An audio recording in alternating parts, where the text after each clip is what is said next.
Hello అందరికీ, నేను మీ మన్యం తేజ. అందరూ ఎలా ఉన్నారండి? బాగున్నారా? నేను కూడా బాగున్నానండి. సో, ఫ్యామిలీ అంతా కలిసి పెంచలకోనకైతే వెళ్తున్నాము. మా అత్తయ్య గారి మొక్కనమాట. 101 టెంకాయ కొడతానని మొక్కుకున్నారండి. సో, అందుకని చెప్పేసి యాక్చువల్లీ నిన్న ఈవినింగ్ వెళ్దాం అనుకున్నాము. 4:00 అట్లా అనుకున్నాము. కాకపోతే ఏంటంటే, ఈరోజు పౌర్ణమి అంటండి, చాలా మంచి రోజంట. సరే ఇంక నిన్న ఈవినింగ్ అయిపోయింది కదా అని చెప్పేసి ఇంక ఈరోజు ప్లాన్ చేసాము. ఇంక ఈరోజు సండే మా పెద్దోడికి కూడా స్కూల్ లేదు కాబట్టి ఇంక అందరం గుడికైతే వెళ్తున్నాము. సో, నేనైతే ఫస్ట్ టైమ్ అండి పెంచనకోల గుడికైతే వెళ్ళడం. సో, ఎలా ఉంటది ఏంటి నాకు తెలీదు కానీ నిన్న మా వారు యూట్యూబ్‌లో మేము వీడియోస్ చూసాము. చాలా బావుందండి, లొకేషన్ అంతా కూడా చాలా బావుంది. సో, అక్కడికెళ్ళిన తర్వాత మీకు కూడా వీడియోలో మొత్తం గుడి గానియండి, లొకేషన్ అంతా కూడా చూపిస్తాను. అక్కడ వాటర్ ఫాల్స్ కూడా ఉన్నాయి. సో, మేమైతే ఇప్పుడు బయలుదేరాం. మార్నింగ్ అందరం టిఫిన్ కూడా చేసాం. టైం వచ్చేసి 11 అవుతుందండి. ఇక్కడ నుంచి 2-3 అవర్స్ జర్నీ అయితే ఉంటుంది. సో, వీడియో ఎక్కడ స్కిప్ చేయకుండా కంప్లీట్‌గా చూడండి. ఫస్ట్ టైం నా ఛానల్ చూసినట్లయితే సబ్స్క్రైబ్ చేసుకోండి. మట్టి గారు మార్కెట్కి వెళ్ళి టెంకాయలు అయితే తీసుకొచ్చారు. యాక్చువల్లీ మేము స్టార్ట్ అయ్యి ఇక్కడికి వచ్చేసరికి గుడి క్లోజ్ అయిపోయింది అనమాట. 12:30 వరకే ఉంటుందంటండి ఇక్కడ. ఈరోజు పౌర్ణమి కాబట్టి 1 వరకు ఉందంట, జస్ట్ మిస్. సో మళ్ళీ పూజారి గారు ఏమన్నా అంటే 3:00 ఓపెన్ చేస్తామన్నారు. సో ఈలోపు మాకు మొక్కు ఉందండి, టెంకాయలు అవి కొట్టేసాము. సరే ఇంకా లంచ్ చేసి వచ్చేసరికి కొంచెం ప్లేసెస్ అన్నీ చూసిన తర్వాత 3:00 ఓపెన్ చేశాక దర్శనానికి అయితే వెళ్తాము.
అది ఏ చదువు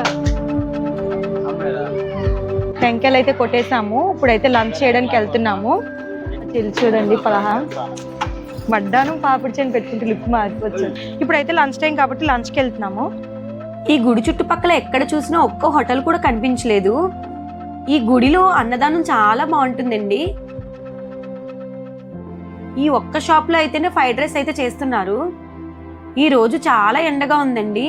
కార్లో ఉన్న బ్యాక్ సీట్స్ అన్ని ఫోల్డ్ చేసి కార్లోనే తింటున్నాము.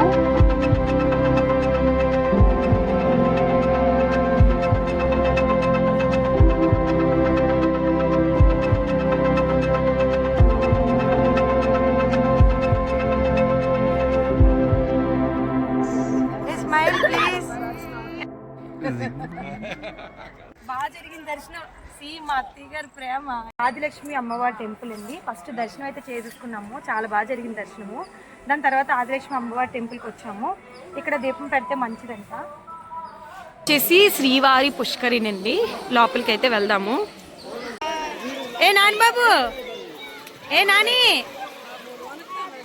తడిచిపోయావా?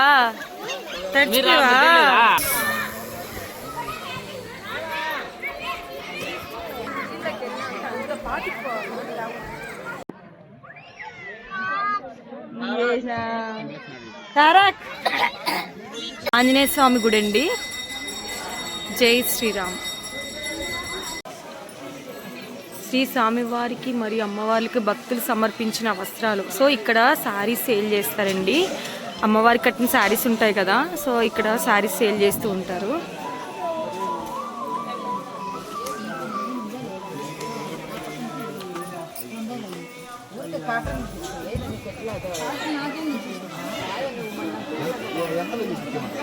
సో 250 to 50,000 వరకు శారీ అయితే సేల్ చేస్తారండి. టైమింగ్స్ వచ్చేసి మార్నింగ్ 6:30 to 12:30 అండి. మళ్ళీ ఆఫ్టర్నూన్ 3 నుంచి 7:30 వరకు ఉంటుంది. మేము 3:00 దర్శనానికి వెళ్ళాము. జస్ట్ మిస్ అనమాట. 1కి వచ్చాము, అప్పటికే క్లోజ్ అయిపోయింది. సో 3:00 దర్శనానికి అయితే వెళ్ళాము మేము. దర్శనం బాగా జరిగింది. తర్వాత ఆదిలక్ష్మి అమ్మవారి దగ్గరికి వెళ్ళి అక్కడ దీపం కూడా పెట్టాము. దర్శనం అయిపోతే అయింది. ఇంటికైతే వెళ్తున్నాము. దారిలో కాఫీ తాగేసి ఇంటికైతే వెళ్తున్నాము. టాటా.